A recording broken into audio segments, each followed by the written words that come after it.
Hi, I'm Marty Levinson. Welcome to the Northtown News Magazine.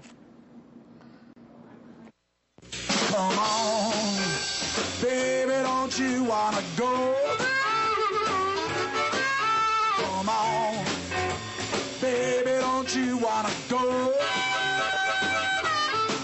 Back to that lemon light city, sweet home Chicago. 224 446. Come on, baby, now get your business fixed. Come on. Hi there, I'm Marty Levinson. Welcome to the Northtown News Magazine show with the greatest cameraman in the business today, Sonny Hersh, and your host, Avi Meyers. Hey, thank you so much, Marty. I hope everybody's enjoying the new intro. Welcome to the Northtown News Magazine, a presentation of my entire technical crew, Sonny Hersh, and myself. You can dial us up on the World Wide Web at ntnm.org. You don't have to put in the WWs anymore. And at this point, over 11,000 individual shows have been watched in just the very few months we've been doing it, and just kind of mind-boggling. I want to remind you to get involved in CAPS and go to caps24.org, which is basically the website that Sonny Hersh runs, the chairman of the District Advisory Committee for the 24th District. And at this point, if you notice that things are a little different here, that's because we're in the office of Congresswoman Jan Schakowsky, and she has been nice enough, and I want to give a special thanks to Leslie Combs, one of her top aides, who's been so great about setting up the interview, and we are here to talk about, Congress and the neighborhood and all kinds of good things. So, Congresswoman, thank you so much for being here, and welcome. It's a pleasure. I'm glad to be here again. First of all, thank you so much, and you should know you're a very important person. You're one of the few people who will actually pick up and move to, because we have whole thank studio. You. Thanks for coming here. Well, first of all, thank you. So, 9 years in Congress now. That's right. I assume basically you'll be running for a 6th term. I'm running. I'm announcing it right here. I'm running again for my next, yes. That sounds good. You'll get my vote. Okay, great. You've gotten all of them so far. You'll get them again. Thank you. So let me ask you, first of all, you just were doing some traveling from what I understand. Yes, I recently came back from Iraq and Afghanistan and Pakistan. Very interesting visit, a congressional delegation visit. I was head of the delegation, 4 Republicans and 1 other Democrat, and we spent one very long, dawn to dusk, actually past dusk day in Iraq, and learned quite a bit. Met with the Deputy Prime Minister of Iraq, and he was telling us how the government is in many ways losing power. The day before we were there, the Alawi, he was former Prime Minister, forces pulled out of the government. The week before, the Sunnis had pulled out of the government, and he said it's not going to be any time soon before there's political reconciliation. I mean, he was trying to give us the good news, but that's what I heard him say. And then we met with General Petraeus, the head of our mission in Iraq, and Ambassador Crocker. And General Petraeus told us that we would be there in Iraq for 9 to 10 years. I said, wow. I come from a district where 9 to 10 months is too long. So yeah. I'm in your corner there. Yeah. So that's for sure. So how long were you there total in the area? We were there a week. Yeah. And, you get to speak to the generals and all the rest of it. I can't imagine that things aren't going to change. I mean, things are going to change, and the reason they're going to change is because the American people, the vast majority, are tired of this war. They know that this was not the war to go. We're on the wrong battlefield, and they want us to get out of Iraq. And that's certainly my top priority right now. Now, Congress has been talking about taking action. Of course, George Bush has his veto also. What the goal right now really is, we've got to get Republicans who have supported George Bush in this war to break ranks, to understand that this isn't a partisan issue, and that the American people in their district don't want to send their kids to the meat grinder that is Iraq. They want to get out. It's no longer clear what the mission is, what winning means, who's our friend, who's our enemy there. The Iraqi people are tired of our occupation of Iraq. Al-Qaeda is rebuilding in the mountains between Afghanistan and Pakistan. The Taliban is back in Afghanistan. We've got to get out of Iraq. Well, I'm 100% with you there. And I did happen to notice, coincidentally, I was checking out some of the pictures you have, people like Mayor Daley and, of course, former President Clinton. I didn't see a picture of you with Bush over there. No, I have been with him, especially when Northwestern women run the lacrosse. They were the champions. I've been to the White House and met with the president, but I haven't displayed a photo of him. No, I can't imagine you wouldn't have met with the president in your position. Yeah. I mean, there's no way. What are your priorities right now, congressionally? Congressionally, really, is to move us closer toward getting out of Iraq and also passing the CHAMP bill. What that bill is the Children's Health Insurance Program and some Medicare improvements, including on Medicare Part D, where we'll take the penalty away from people who apply late for that prescription drug program and many other increased benefits. Yeah, that would be terrific. One of the things I've always agreed with you on, as a matter of fact, there's something that proclaims it right behind me, is I've always believed that this country is so far behind in health insurance compared to all the other countries of the world. And, children alone is so important, but everybody. I mean, everybody. We want to make sure that all the children are eligible for and covered by health insurance, but I have long been a proponent of universal access to health care for everyone in the United States. I mean, if I end my career having helped move that to make sure that every American has access to health care, I will be so happy. That's my big goal. I'll join you there. I just think it's so important it's not even funny. Right. I mean, it's not just about the uninsured anymore. It's about people who are inadequately insured, who find out when they need a surgery or they need to go to a specialist that they're really not covered for that. It's that premiums are too high. People can't afford to purchase health insurance. Even if they have a good job, it's very hard to get what we need in this country, the richest country in the world. Yeah, I think next to, I know in some cases, next to maybe the payments on a house, it may be the single largest expense that many people have. It actually is the single largest cause of personal bankruptcies, and even a cause of homelessness, because people end up with these high medical bills, can't pay the rent, can't pay their mortgage, lose their house, they're on the street. I learned that from some of the community groups in our neighborhood, that this is one of the causes of homelessness. Oh, I believe it. I never thought about it that way. I mean, I know myself that when I wasn't covered for certain things, it took a big bite out of me. Absolutely. And some people are just on that edge, and many, many families are one healthcare tragedy away from severe financial crisis. Yeah. You think we have a chance? Well, first of all, I don't even know who you're supporting. I haven't. President-wise, I mean, you think we have a chance? I'm one of the national co-chairs of the Barack Obama for President campaign. Okay. So that means that I'm traveling to Iowa. Yeah. Made a couple of trips and planning two more, and then one trip to Manchester, New Hampshire, for my candidate. And I'm really looking forward to a President Obama, a time when we really do have somebody who's a uniter and not a divider, as Bush said and wasn't. But I really think that this is a day for a new kind of politics that really transcends party and brings people together, because we have so much work that needs to be done. Yeah, that would be nice. Well, let's put it this way. I can't imagine a scenario where I'm going to be voting Republican this time around. No, I think we have a very good chance, just because people are tired of this war. They're tired of being spied on by this administration. They're tired of making politics out of offices like the Attorney General's office. They are tired of being neglected, as exemplified by Katrina, and so many people just being left to fend for themselves.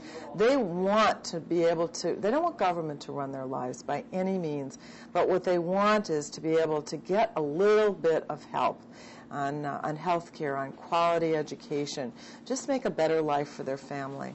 When I see the staunch Republicans and the McLaughlin group completely ripping Bush to shreds, I mean, to me that makes a major statement right there that, it's really time for a big change. Time for a change. Now, okay, so that covers president. Are there other places? Well, first of all, you're obviously one of the most influential people in the 9th District. You know what? I don't think many people know what the boundaries are. Could you give us the boundaries for the... Well, the 9th Congressional District represents the suburbs of Evanston, Skokie, Lincolnwood, Niles, Morton Grove, Park Ridge, and Des Plaines. But also, and a portion of Wilmette as well, goes a little bit north there. But also, we represent Rogers Park and Edgewater and Uptown, a little bit of Lakeview, and then we go way west, almost to the airport. A good portion of the 41st Ward, Harwood Heights, and Norge are in my district. So, it's quite a diverse district, really. Yeah. One of the things that characterizes this district is that 52% of the residents are either immigrants or children of immigrants. Interesting. And come from all over the world.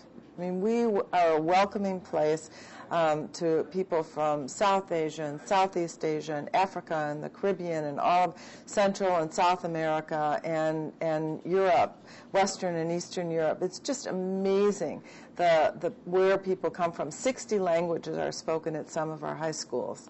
That I know, but I become a walker in my old age, and frankly, it's one of the healthiest things I've done. It's good for you.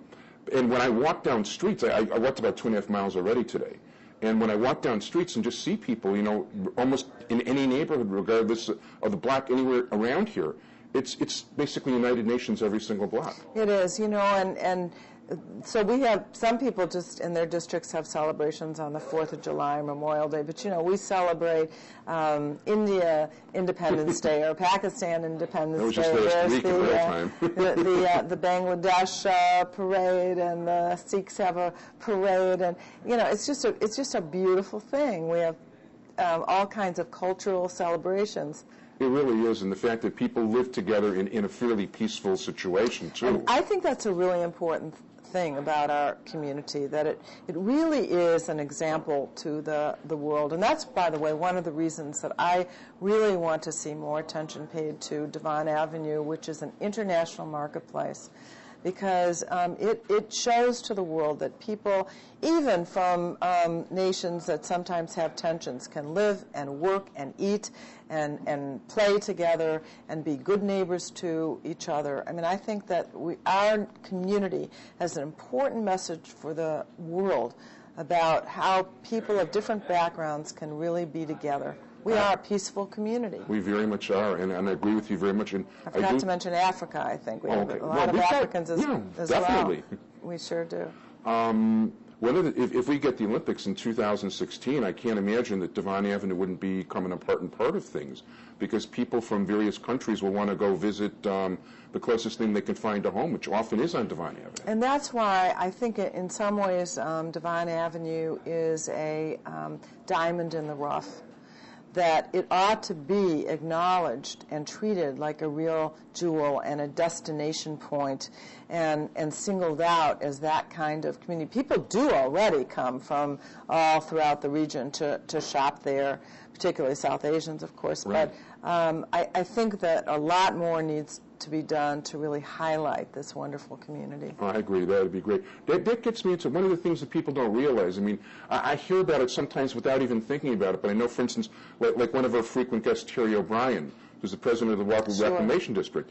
when he goes to Washington, I mean, you're like tops on the list, to go see. Right. Because the fact is that a lot of, there's a lot of projects that need, congressional help. The federal government controls so much of the purse strings. Well, we work very hard on transportation and infrastructure projects to make sure that we get the kind of money that we need to keep our community up. Bridges and viaducts, and you've seen how important bridges are after the Minnesota disaster. I wish there were even more money that could come to our community. This district has 5 bridges right now that are not adequate, and we're going to need to focus on that. Flooding, when it really rains, there's parts of the 9th district that are really flooded. And sometimes, people complain about earmarks, so that they're some sort of pork or something. But I have to tell you that when I'm able to bring money back to our district for law enforcement or for infrastructure or for cultural things in the district, I'm proud of it. We put out a press release. We have a ceremony every time, and I'm not apologizing to anybody for trying to get those kinds of earmarks and those kinds of resources back to the district. No, and working in the community, I'm aware of some of them. I mean, over the years, the fact is they are very important, and it's not like you've never tried to build a $233 million bridge to a town of 50 people. Yeah, exactly. No, I mean, and members of Congress do really know their districts. I'm not saying that occasionally there hasn't been abuse like the bridge to nowhere, but now, and I supported this effort, we're required to publish all the earmarks are published, who asked for them, how much money they're for, and I voluntarily released all the earmarks. But our community makes such good use of those dollars that are brought back to make it the kind of place that people want to be and raise their children, and that we're proud of. It really is important. Are there any specific things that are happening right now along those lines? Well, we've gotten money for things like sidewalks and street repair, to money for the Black Ensemble Theater, for helping to extend the Yellow Line, I mean, you name it. We've gotten a number of important earmarks from all different parts of the budget and for all different parts of the community. It's more of a state. Well, you actually, for those who don't know, you were state representative for a number of years beforehand, so you're certainly familiar with the area and the transit problems and all that. And I'm very worried that at the state level, with the help of Representative Julie Hamos, that we're able to solve the funding problem for the CTA. As you well know, so many people rely on our mass transit to get to work, really have no other way to do it. It's a lifeline for so many people. And besides, for the environment, we're trying to get people out of their cars. We're trying to get them to take mass transportation. And so I'm hoping that this funding crisis is resolved in Springfield. Yeah, Representative Hamos has been doing definitely a bang-up job on the CTA, Fabulous. But she's very camera-shy. I get around maybe every 3 or 4 years. Okay. So, hint, hint, I'd like to get around again. So I'll encourage you to do that. Yeah, I appreciate it. I thank you. Now, in terms of, we were mentioning Devon Avenue, local politics. You're definitely one of the most influential people. Well, actually, you're close to about as influential as in the 9th District. Thank you. And there's no question about it. And people look for your approval. I hate to say, but you're not seen as, like, in the old days, people think of the back rooms and the cigars when smoking was popular and all that. But well, the other thing I think that people envision with a so-called political boss is that there's retribution if you aren't with certain people and that kind of thing. Not at all. I mean, when I make a decision about endorsing a candidate, this is because I think that candidate will help to advance the agenda, a progressive agenda, and the agenda of this community, and is really ready to work hard for the kinds of changes and improvements that we need. That's my only criteria. There's no political trade-offs. I'm not looking for favors. I don't give any favors, except for helping to elect people that I think meet those standards. Yeah, I couldn't even bring any basil from my backyard because you'd have to fill out a form. I asked Leslie about it. Oh, come on. Give me a little basil. I love that. Next time. Okay. I love fresh grown basil. I've got 250. And tomatoes. I could really use some fresh homegrown tomatoes? I've got 250 square feet of pesticide, chemical-free vegetables in the backyard. Wow. And I wanted to bring it, but Leslie was saying she has to be a tomato, a basil, okay. A little Next bit. time. Okay. We'll drop some off at another chance. But but anyway, so in terms of are there new people? Now we're coming up. The election this year is much earlier than before the February 5th primary election. That's because the state does want to boost, Obama's chances and make Illinois a player in the primary. Exactly. So people are already out getting petitions signed. It seems way too early for this. I know. Isn't it crazy in August to be out there signing petitions? I know. And then we're going to have 9 months or 10 months to figure out why we don't like the two presidential candidates. No, not me. I know mine. Barack Obama for president. But there are some very interesting races right now. I'm a great friend and supporter of Larry Silverstein, who has announced that he wants to run for state's attorney. Yeah, we're on the same page there. He would be absolutely just wonderful. I'm supporting Ira Silverstein for the 50th Ward committeeman. Yeah. That looks like that will be a race, and that'll be really a little more lively than I'd like. Yeah, no, that'll be a lively race. We have a state representative race within my district on the north end. Daniel Biss is a Democrat running for state representative in the northern end of Evanston and some of the northern suburbs. I was reading about that. There's a Republican over there. It's been close elections. So. Yes. And of course, I'm interested in expanding the majority in the House of Representatives, and I'm a big supporter of Dan Seals up in the 10th Congressional District. And what we do, obviously, I don't neglect my district one bit and get around a lot, but during election time, I often have door-to-door workers, people who want to elect more progressives, who then can help in other races. And so we're able, for example, when Kerry was running for president, we could send about 1,500 people to Wisconsin to help go door-to-door in Wisconsin and send people to other congressional races. So I look forward to doing that in 2008. That's a very healthy workforce. Yeah, we've got a lot of very committed volunteers. I'm really blessed to have that. Yeah, no question. I just have to check Mickey's hands here. For those who don't know, I actually have to have a stopwatch going, and I forgot to click it, so I'm assuming we did 3 minutes before I went click. We've got about 7-8 minutes remaining. Okay. I've been asking most of the questions. Are there things you want to, and I have more, but are there things that... Well, there are other races that you see coming up in our area or in the county? Well, first of all, I think there's the numbers of people now. The state's attorney's race is what I've been concentrating on most. I am very friendly with Larry Silverstein, and I like him a lot. I'm friendly. Mentioning Larry brings me to the county. Where the thing I'm most concerned about at the Cook County level is the healthcare system. The Cook County Hospital has been in the past just a place where people want to do their residency. It's been just such a marvelous teaching institution, just a marvelous hospital with great and committed doctors. And I've been very worried that this wonderful public health infrastructure is really fraying, and very concerned and working with people like Larry Silverstein, with some of the healthcare organizations, with public interest groups and unions, trying to help put together a coalition to save the Cook County healthcare system, and I'm just very concerned about that. I'm with you there. As a matter of fact, when my mom was sick 9 years ago before she passed away, she was at Weiss, which is a University of Chicago hospital, and two of the nurses in the intensive care unit were telling me, because she was there quite a long time, we got to know each other over time, were telling me that they had actually applied to go to Cook County Hospital. Right. And for two reasons. Number one is they liked not just the quality of the care there, but also they didn't have to deal with the insurance system and being dictated to by the insurance companies. Right. And yeah, you're right. Larry's also been interested in trying to get a local health care clinic from the county in this area.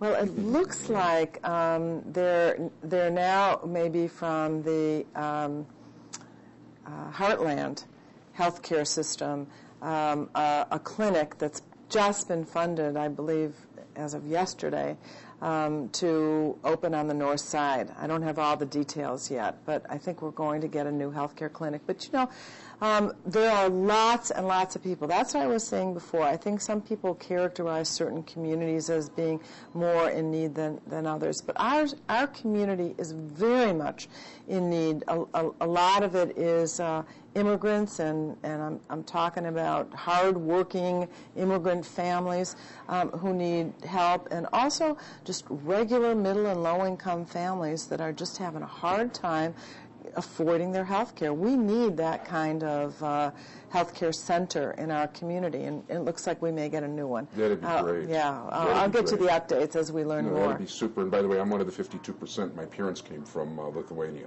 So I'm a first generation as well. Yeah. My parents came from Russia, right?